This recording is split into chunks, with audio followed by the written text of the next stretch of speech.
Bismillahirrahmanirrahim. Pada video kali ini kita akan membahas mengenai terapi STEMI ya.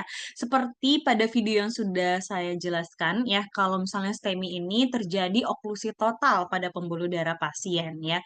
Jadi ini merupakan kondisi gawat darurat yang membutuhkan tindakan revaskularisasi secepat mungkin ya. Jadi di sini untuk perawatannya itu merupakan perawatan gawat darurat dan di sini tata laksananya di sini sangat memperhatikan waktu ya di sini. Jadi, ini juga bisa menilai nanti, mutu atau kualitas pelayanan dari rumah sakit dinilai dari faktor waktu ini. Jadi untuk, tadi pasiennya sama ya dengan yang NSTEMI, ketika pasiennya datang gitu ya, waktu dari kontak medis pertama hingga perekaman EKG itu sama ya, 10 menit awal itu sudah harus dilakukan perekaman EKG. Terus kalau misalnya, sudah didiagnosis dan ternyata STEMI gitu ya, kurang dari 30 menit sudah harus dilakukan, fibrinolisis kalau memang terapinya dipilih fibrinolisis.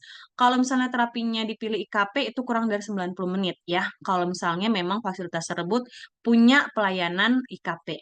Nah, tapi kalau misalnya ternyata nggak punya gitu ya, memang misalnya tadi pasiennya dibawa ke puskesmas, puskesmasnya tidak memiliki fasilitas tersebut, nah harus dilihat nih fasilitas terdekat yang punya pelayanan IKP, jaraknya ketika kita ke sana, waktu yang dihabiskan apakah kurang dari 120 menit atau 2 jam atau lebih. Kalau misalnya dia lebih, kita pilih untuk fibrinolisis terlebih dahulu dengan gambaran lebih singkatnya seperti ini ya, lebih ringkasnya nih. Jadi ketika pasien dengan gejala SKA ya, suspek SKA tiba di IGD, tadi kurang dari 10 menit sudah dilakukan perekaman EKG ya.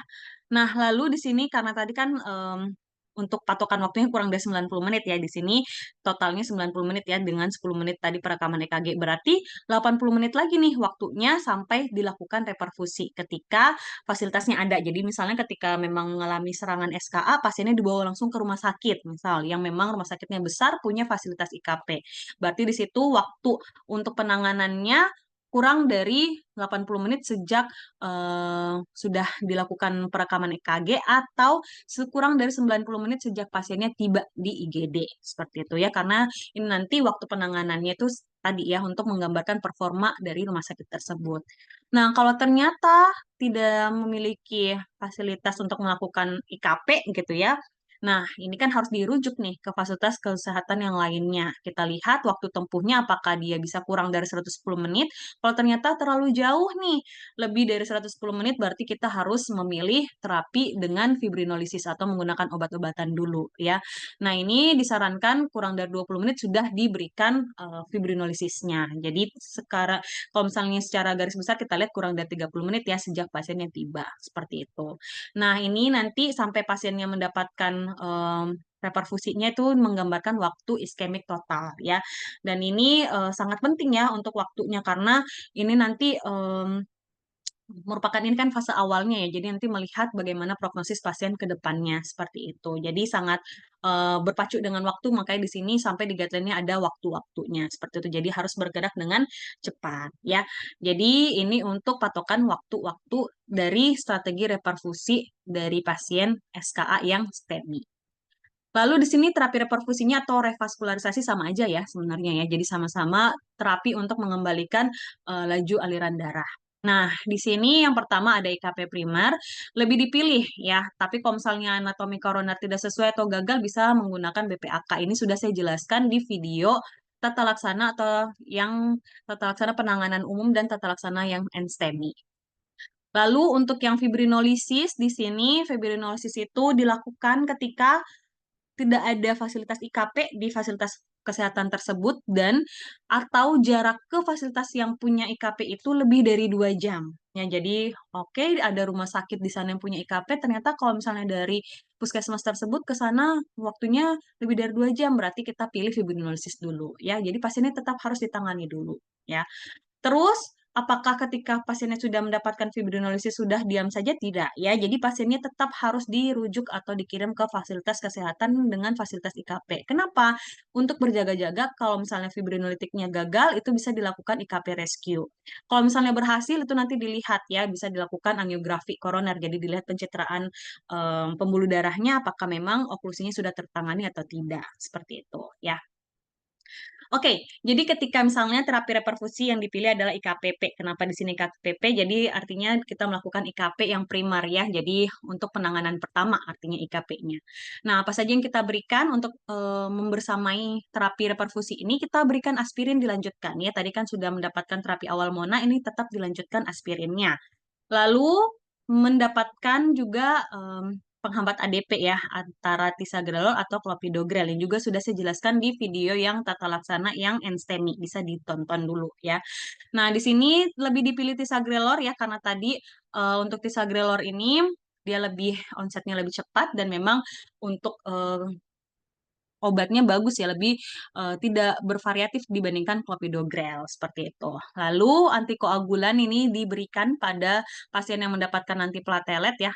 Ini kan mendapatkan kombinasi ya antiplatelet aspirin dengan tisagrelor atau aspirin dengan clopidogrel. Nah, antikoagulan yang disarankan bisa menggunakan enoxaparin atau heparin. Seperti di video yang saya sudah jelaskan juga ya, Fondaparinux itu tidak disarankan ketika pasiennya mendapatkan PCI. Kenapa? Karena Fondaparinux itu bisa menyebabkan trombosis kateter. Sedangkan IKP ini kan memasukkan kateter ya dari paha pasien untuk menuju ke jantungnya. Seperti itu. Lalu pilihan kedua itu fibrinolitik ketika tadi tidak bisa dilakukan IKP ya. Fibrinolitik yang dipilih agennya adalah alteplase, tenecteplase atau retaplase yang memang lebih spesifik terhadap fibrin. Terus pasiennya tetap mengonsumsi DAPT. Nah, tapi perlu dilihat di sini aspirinnya tidak digunakan bersama tisagrelor. Kenapa? Karena tisagrelor kan obatnya lebih kuat ya dibandingkan clopidogrel. Jadi efek samping pendarahannya lebih tinggi. Sedangkan di sini pasiennya diberikan fibrinolitik ya. Jadi efek pendarahannya itu bisa jauh lebih tinggi lagi. Makanya di sini kombinasinya aspirin bersama clopidogrel itu yang harus diperhatikan. Ketika tadi pakai IKP atau PCI itu kombinasinya aspirin bersama tisagrelor. Tapi kalau misalnya reperfusinya dipilih fibrinolitik, hati-hati di situ menggunakannya clopidogrel. Lalu diberikan juga antikoagulan ya. Tadi antikoagulannya bisa menggunakan enoxaparin atau heparin. Nah, ini minimal 48 jam ya, terutama untuk heparin. Dan disarankan sampai revaskularisasi. Kalau misalnya memang tadi kan sudah diberikan fibrinolitik, tetap harus dilakukan IKP. Ya, jadi disarankan sampai IKP-nya dilakukan. Kalau memang dilakukan ya, kalau misalnya ternyata fibrinolitiknya gagal, atau selama pasien dirawat di rumah sakit sampai hari ke-8 untuk yang non-UFH. Karena yang heparin itu ada efek samping trombositopenia ya. Jadi kalau yang heparin disarankan sampai 48 jam saja. Kalau menggunakan enoxaparin atau fondaparinux bisa sampai hari ke-8 seperti itu. Nah, di sini kalau misalnya pasien mendapatkan fibrinolitik tetap perlu dirujuk ke rumah sakit yang memiliki fasilitas IKP.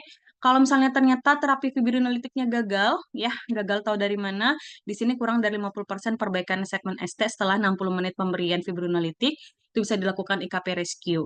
Terus di sini IKP emergency diberikan kalau misalnya sudah berhasil, tapi ternyata iskeminya kembali lagi gitu ya, atau ada bukti ternyata terdapat hambatan lagi atau oklusi lagi, seperti itu. Ya. Lalu di sini terapi jangka panjangnya, di sini ada kombinasi ya, aspirin clopidogrel selama minimal 12 bulan. Beta blocker juga bisa diberikan ya. Sini kurang lebih sama dengan yang NSTEMI ya. NSTEMI APTS. Di sini diberikan statin juga yang intensitas tinggi ya, ada torvastatin atau rosuvastatin. Terus di sini diberikan ACI ARB juga. Ya, ini untuk ringkasannya dapat dilihat ya. Jadi dalam 10 menit pertama sudah dilakukan EKG, di sini terdapat elevasi segmen ST karena kita membahas mengenai STEMI. Nah, tentukan tindakan revaskularisasinya tadi berdasarkan waktunya ya, apakah fibrinolitik atau pakai IKP. Yang pertama, kalau ternyata pilihannya fibrinolitik karena misalnya tidak tersedia fasilitas IKP, ya, jadi di sini pasiennya diberikan alteplase atau tenecteplase, ya. Terus diberikan kombinasi aspirin dengan clopidogrel, ya. Tadi tidak diberikan tisagrelor karena efek samping pendarahannya jauh lebih tinggi. Terus antikoagulan diberikan maksimal 8 hari. Nah, di sini pasien perlu dirujuk ke rumah sakit yang memiliki fasilitas IKP karena tadi untuk berjaga-jaga fibrinolitiknya gagal. Kalau gagal bisa dilakukan IKP rescue. Lalu di sini kalau ternyata fasilitas IKP-nya ada gitu ya, ini bisa diberikan IKP. Kalau misalnya gagal bisa dilakukan BPAK atau bedah pintas arteri koroner. Sini tambahannya di APT-nya menggunakan tisagrelor ya, berbeda dengan yang fibrinolitik. Antikoagulannya bisa pakai heparin atau enoxaparin seperti itu. Sekali lagi tidak disarankan menggunakan Fondaparinux ya ketika yang PCI karena tadi bisa mengakibatkan trombosis kateter. Terus terapi jangka panjangnya setelah pulih ya, sama dengan yang STEMI bisa pakai beta blocker, ACERB, statin dan lain-lain seperti itu. Oke, terima kasih untuk waktunya. Semoga bermanfaat untuk kalian.